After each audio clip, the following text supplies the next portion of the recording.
Hi hello good evening friends. ఈరోజు గొల్లగూడెం దగ్గర మా అన్నయ్య వాళ్ళ ఇంట్లో ఉప్పల మైసమ్మని పెట్టుకున్నాము. ఉప్పల మైసమ్మ ప్రతిష్టాపన జరిగింది, చాలా బాగా జరిగింది. అమ్మవారి దీపం, అమ్మవారి బాండవాళ్ళు,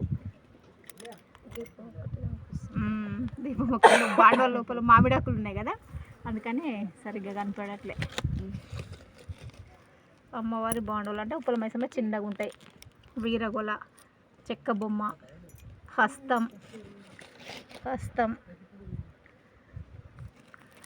వీరగొల ఇక్కడ ఉంది చూడండి, త్రిశూలం, గండ్ర గొడ్డలి, అమ్మవారికి నైవేద్య నివేదన,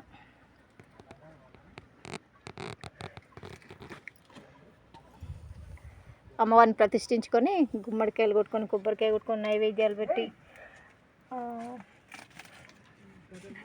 అంత ప్రతిష్టాపన చాలా సంతోషంగా జరిగింది. కోళ్ళను కోసుకున్నాం. అన్నయ్య ఇట్రా,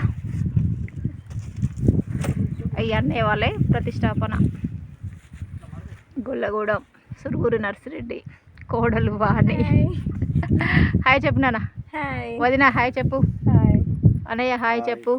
మా అమ్మవారు ఎందుకు పెట్టుకున్నావు నువ్వు ఈరోజు? అమ్మవారిని ఎందుకు ప్రతిష్టాపించుకున్నావు? కోళ్ళపురం గురించి మంచిగా ఉండాలని, మంచి జరగాలి, అందరూ మంచిగా ఉండాలని. ఓకే. అయితే అన్నయ్య వాళ్ళకి ఇక్కడ పౌల్ట్రీ ఫామ్ ఉంది. ఇక్కడ ఇంతవరకు ఎక్కడ దేవుడిని ఎవరిని అమ్మవారిని ప్రతిష్టాపించుకోలేదు. ఈరోజు మంచి జరగాలని, అంటే ఇట్లా పెద్ద పెద్ద సంస్థలు అంటే రైస్ మిల్స్, పెద్ద పెద్ద వ్యాపార సంస్థలు, పౌల్ట్రీ ఫామ్స్ ఇవన్నీ ఉన్నప్పుడు ఖచ్చితంగా అమ్మవారిని పెట్టుకోవాలి. పెట్టుకుంటే అక్కడ ఏం అంటారు అన్నట్టు, అక్కడ ఏం ఆశపడకుండా ఏం జరగకుండా అమ్మవారు మంచిగా రక్షించి కాపాడుతుందని పెద్దవాళ్ళు చెప్పారు. అందుకని అమ్మవారిని వాళ్ళ సంతోషంగా ప్రతిష్టాపన చేసుకున్నాం. హ్యాపీనా అన్నయ్య? సంతోషం. గట్టి కళ్ళు కోడి హార్డ్ కళ్ళు కోడి, అమ్మవారికి నల్ల కోడిని సమర్పించుకున్నాం. కోడి లేనట్టుంది, తీసుకోండి. Okay friends, bye. Please subscribe to my channel Indira Reddy Gummadi. Please subscribe. Okay friends, bye.